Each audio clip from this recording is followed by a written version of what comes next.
Hello and welcome once again to The Blueprints. This is Canada's Conservative Podcast. I'm your host, Jamie Schmale, Member of Parliament for Haliburton, Kawartha Lakes Brock. It is the summertime, but I do thank you very much for joining us. But we are not stopping. We are not slowing down. We are providing new content every single Tuesday, 1:30 p.m. Eastern Time. We do appreciate your help in liking, comment, share, subscribing to this program. Help us push back against the ever-moving liberal agenda. If you can't watch it all now on Facebook, you can download it, listen to it later on platforms like CastBox, iTunes, Google Play, Spotify, you name it, it is out there. Today's topic, something we have talked about before, and a guest we've had on before. And I think this is something we need to keep talking about because it has, for the most part, disappeared from a number of headlines across the country in the mainstream media. It has to do with the two scientists that were fired and then subsequently walked out of the level 4, the maximum security laboratory in Winnipeg, talking about the transfer of intellectual property to China without permission of the Public Health Agency of China. And we're going to bring in our good friend Michael Chong. He's the Member of Parliament for Wellington-Halton Hills. He's also the critic for Foreign Affairs, the shadow minister, if you will, the man of the hour. Michael Chong, thank you very much for coming on again to talk about this very important topic. Great to be here, Jamie. Now, it's kind of happened. A lot of it has happened towards the end of the parliamentary session. Just as June was starting to roll in, the warm weather had started to arrive, restrictions on some of the lockdowns across the country were starting to ease. People were getting out and about. So I don't think many people have been following this as closely as I think they should based on the severity of what this actually means. So the RCMP are now investigating two scientists that were dismissed from that top security infectious disease laboratory in Winnipeg. Now, they're talking about the potential leak of sensitive information to China, and the House of Commons, the parliamentary committees, tried a number of times to get access to the documents as to why the firings happened, what is going on. The government blocked at every road they could, including taking the Speaker of the House of Commons to court to stop the release of those documents. Yeah, Jamie, it's appalling what's happened. We don't know a lot. What little we do know makes it clear that the Trudeau government has failed to protect the safety and security of this country, has failed to protect national security, and was asleep at the switch when a number of things took place in the last several years. We know that 7 government scientists at the government's lab in Winnipeg collaborated with Chinese scientists on some of the world's most dangerous viruses. That we know that because they published at least 6 studies together for the period from 2016 to 2020. We know that some of the research at the government's lab in Winnipeg was paid for by China's government, which I think is a big lapse in security. We know that one of the government scientists in Winnipeg made at least 5 trips during a 2-year period to collaborate on research with these scientists in China. We know that one of the Chinese scientists in China was granted access to work in the government's top level secret lab in Winnipeg, and that this scientist from China was actually a member of China's military. How on earth a Chinese military scientist, a Chinese member of the People's Liberation Army, was granted access to work in a top-level secret Government of Canada lab is beyond me. We know that there are shipments of various materials from Winnipeg to the Wuhan Institute of Virology. And we know that CSIS raised alarm bells about all of this. This is just some of what we know, but there's so much we don't know. And we have been trying to get information to get to the bottom of this. Look, as members of parliament, particularly members of the official opposition, we assume that the government is doing its job to protect national security. We assume that the government is protecting the safety and security of Canadians. But when we get information that suggests otherwise, we have a responsibility. We have a constitutional duty to get to the bottom of the matter in order to hold the government accountable and to ensure that these kinds of lapses in security, lapses in national security don't take place again. But the government has refused to respect an order of the House of Commons and is refusing to hand over these documents. Now, this isn't the first time Canada has seen China act in bad faith towards us. We saw a few years ago with our agricultural products exports from Canada to China. A number of exports were stopped. We've had the two Michaels. I think it's going on 2+ years now. We've seen, even with most recently, the CanSino agreement that put Canada behind at least 100 days because they put all their eggs in that basket, and all of a sudden they pulled out, and there's Canada struggling to get vaccines, way behind a number of other countries. Why do we continue to keep getting burned by China, and why does this government keep allowing this to happen? Well, I think it's in part because of the Prime Minister's naivete toward China. I also think it's in part because they came to office wanting a closer relationship with China. Clearly, that was the wrong approach, and they've been reluctant to abandon that approach. You know, you mentioned CanSino. It's a good case in point. You know, it was just a year ago in May that the Prime Minister announced to great fanfare this partnership on a vaccine with China, with CanSino in China. And what's so appalling was the conspiracy that followed to cover up the fact that China took us to the cleaners. The Prime Minister made this announcement in mid-May of last year with great fanfare. This was the great hope for the nation, that we were going to secure a vaccine to vaccinate Canadians through this partnership between the National Research Council of Canada and CanSino. That was announced in mid-May. Only 2 weeks later, a couple of weeks later, the Prime Minister became aware of the fact that the Chinese government had refused to uphold their end of the deal with the CanSino agreement and refused to allow a shipment of products to begin testing that was slated to have gone to Halifax, so to Halsey University in Halifax. So the Chinese government, only 2 weeks after this big announcement, put a wrench into the plans and clearly wasn't going to uphold its end of the bargain. But the conspiracy is this: the Prime Minister did not make this known for several months afterwards. You know, we're in the middle of a pandemic. The government needed to be transparent and upfront with Canadians about what its plans were to secure vaccines. And the fact that they withheld that information from Parliament, they withheld that information from the Canadian public, is beyond appalling. I think it speaks to a pattern of cover-up from this government that, you know, thinks Canadians are so naive to believe that they can be trusted. Even at the beginning of the pandemic, I think it was like something like 16 million tons of PPE that Canada shipped to China to help out. But it also is a very disturbing pattern when you see China's influence around the world, how they start to operate, especially what is going on in terms of their control with mining in a lot of sectors, especially around the African continent, how they are really dominating that area. And that Canada really is kind of slow to the party in terms of standing up or even having a solid policy. Because I think, as we mentioned off air, and I'll let you get back into it, our as the opposition, as the Conservatives, our foreign policy towards China aligns closely with a lot of our allies, whereas the Trudeau government is totally out in left field.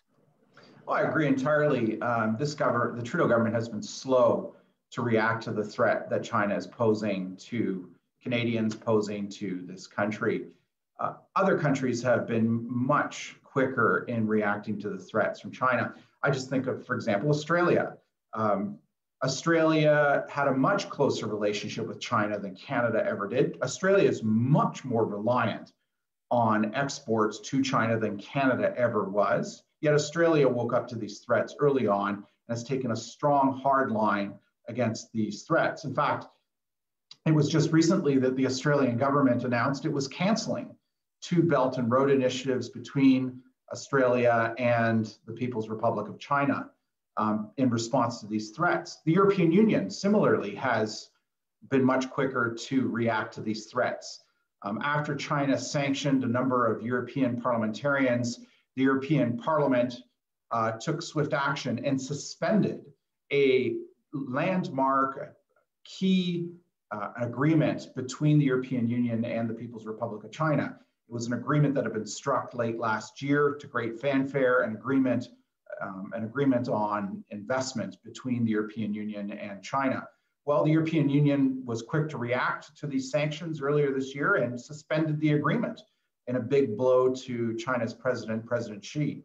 The United States has been much quicker to react to these threats and has been imposing sanctions and making it clear to China that these threats, these cyber attacks, these threats to citizens are unacceptable. The Canadian government has not canceled a single agreement between Canada and the People's Republic of China recently.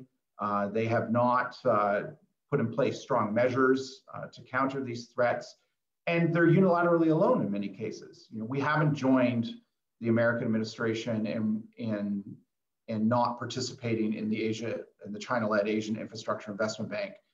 We've not joined with Australia and the European Union in ripping up some of these agreements that are clearly a threat to our economy. We've not joined our 4 closest intelligence and security allies in banning Huawei or restricting Huawei from the core of our 5G network, and so on and so forth. So, this government is failing to protect our national security, it's failing to respond to these threats, and it's failing to act multilaterally with our allies. Even when the pandemic started, the government federally had 3 main responsibilities. One was the border, the other vaccines, and the other rapid tests, and they failed on all 3. And here we are, Canada, we're quickly catching up. But when you look at the level of openings where other countries are, they are way ahead of us. And it's unfortunate because the federal government not only let us down on each one of those, but also blame the opposition as the reason why they were failing on each and every one of those. It was really quite remarkable. It's the last 18 months have laid bare the state of this government's management of our institutions. We still don't have a governor general. One has been announced, but she's yet to be installed. We haven't had a governor general for months because of scandal. 8 of the most senior members of the Canadian military have been forced out or resigned in scandal. In fact, the former head of our military has now been criminally charged. We have a government that could not implement a payroll system to pay some 250,000 employees when companies like Walmart pay millions of employees every day across many jurisdictions with complex payroll arrangements, often part-time and part-time work and lots of employees joining with high rates of turnover by the nature of their business. We can't seem to procure equipment for our military without it turning into a fiasco. And the procurement of vaccines, I think, demonstrates how unprepared this government was. The fact that they dismantled the early warning system for a pandemic just months before the pandemic hit us. You could go through the list, and now they're preventing Parliament from doing its job by denying us the very information we need to hold the government accountable and to do our job under the Constitution. And so the list is long. I think it's laid bare the mismanagement of this government and my belief that this government does not deserve another mandate. I fully agree with you on that one. So what happens if there's an election? There's a whole bunch of talk whether or not election will be called. I guess there's only a few people in the Prime Minister's office and the Prime Minister himself that actually know the answer to that question. But what happens to this process should an election be called and Parliament dissolved? Well, the 4 orders of the House and its committee will dissolve with the dissolution of Parliament and the general election. So that's the first thing that would happen. However, the question of the government violating the Constitution and the rights of Parliament guaranteed under the preamble to the 1867 Constitution and guaranteed under Section 18 of the Constitution arguably remain into the next Parliament, which will reconvene after the next federal election. And so it remains to be seen whether we will take that up again, or whether the government will have complied by then, or whether the federal court will have ruled by then. So there's a lot of unknowns here. The government, I think, needs to do the right thing and comply with the orders of the House and withdraw its attempt to defy the will of Parliament. does this pattern that you just described a few minutes ago, should this not concern Canadians? For some reason, I think there hasn't been as much outrage or at least talk about what's going on.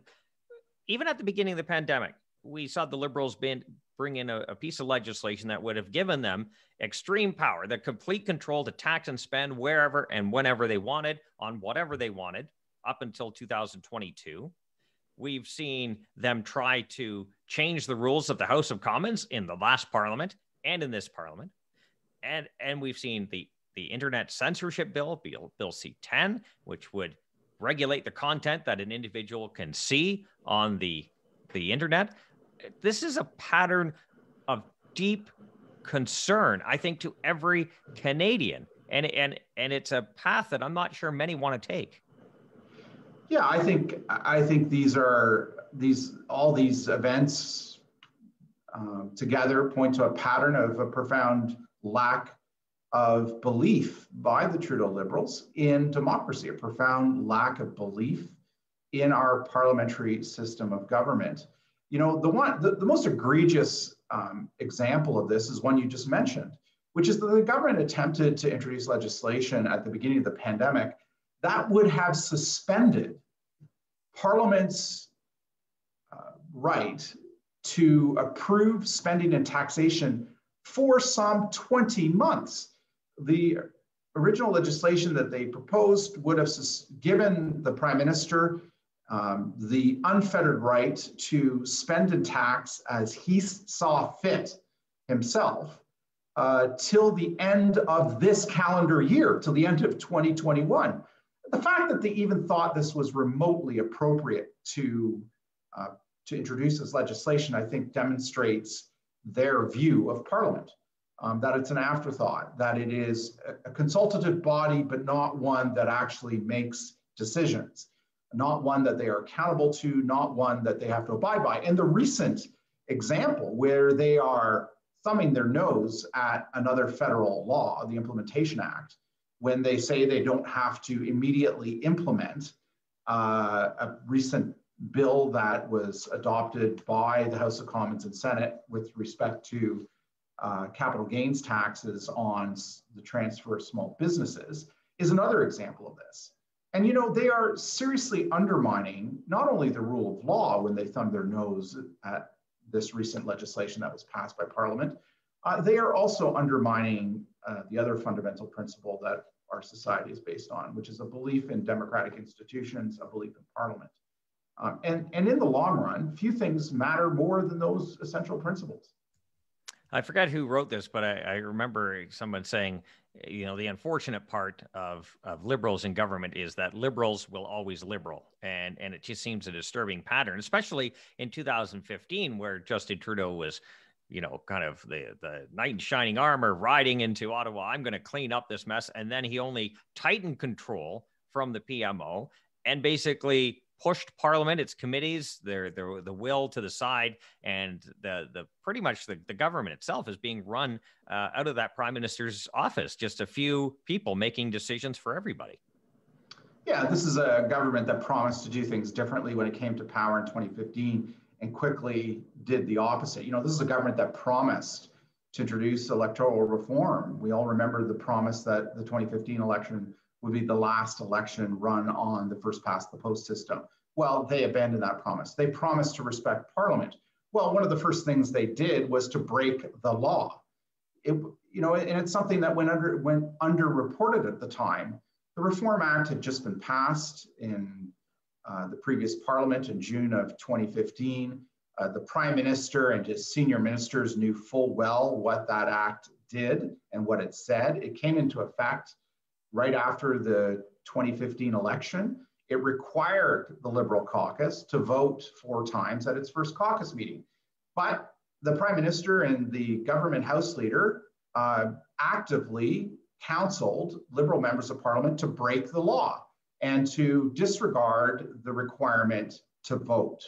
And that was the start of a pattern. They came to office with this arrogant attitude, with this corrupt attitude about the law. They broke the law. That is a full fact. I'm not being hyperbolic when I said that. They broke the law. They failed to uphold Section 49 of the Parliament of Canada Act, which was the section of the Parliament of Canada Act that had been amended by the Reform Act only months earlier, an act that they were very aware of. Subsequent to that, they've thumbed their nose at a number of other areas of law, and the pattern continues to this day with the most recent adoption by Parliament of this bill that changes small business capital gains taxation. And again, the government is thumbing its nose at the law, and as we talked about earlier, they're thumbing their nose at 4 orders of the House of Commons and its committee to hand over documents. As I said in the House in June, why on earth are we spending $400 million a year in Parliament if our decisions are not going to be followed? Why do we spend billions of dollars on the buildings, $5 billion at last count for the new center block, if the processes and procedures in the House of Commons and Senate don't mean anything? Why do we have a parliamentary democracy if the government views the House of Commons and the Senate simply as consultative bodies rather than as decision-making bodies that bind the government? Couldn't agree with you more. I love it when you get fired up, Michael Chong. We're pretty much out of time. As you know, I always give the guests the final word. You summed everything up so well. If you have anything more, I'd love to hear it. Quite simply this. We've had 6 years of the current government in power. And while they can point to some record of accomplishment, I think on the whole, they do not deserve another mandate. I think it's clear there's a pattern of a reckless disregard for the rule of law, a reckless disregard for our Parliament and for the elected will of the people as expressed by their members of Parliament. I think they have seriously weakened the institutions of this country. As I mentioned earlier, we still have no Governor General because of scandal. The former clerk of the Privy Council resigned in scandal. We had the former Minister of Justice and Attorney General pushed out in scandal. We have 8 of the most senior members of our military resign or have been pushed out because of scandal. We had the former head of the armed forces now criminally charged. And we have a government that just thumbs its nose at Parliament. This is a government that has mismanaged our institutions. And so people need to cut through the noise and clatter of the day-to-day reportings on politics and see the bigger picture, which is a government that is sending this country on the wrong path. And that's why I don't believe they deserve another mandate. Michael Chong, you are amazing as usual. Thank you for that. Again, I love it when you get fired up. Nobody can argue with you on that one because you are so on point. The Member of Parliament for Wellington-Halton Hills, also the Shadow Minister for Foreign Affairs. Always a pleasure hearing his perspective. And we didn't even get to touch on some topics, but maybe again, we'll have you on. We do appreciate Michael's time. We appreciate your time for joining us on the summer. In many parts of the country, the weather is amazing, but you are here. You are focused. You are here to help like, comment, subscribe, share this program because that liberal agenda, it is the summer, but it is still moving. We need to push back against it. You can help us do it. There's somebody we know in your social media network that wants to hear the conservative message. This is your chance to help ensure that Erin O'Toole is the next Prime Minister of Canada. Again, if you can't watch it all now, listen to it, download it, have it later on platforms like CastBox, iTunes, Google Play, Spotify, you name it. It is out there. We will be back next Tuesday, 1:30 p.m. Eastern Time with brand new content. Join us then. Remember, low taxes, less government, more freedom. That is the Blueprint.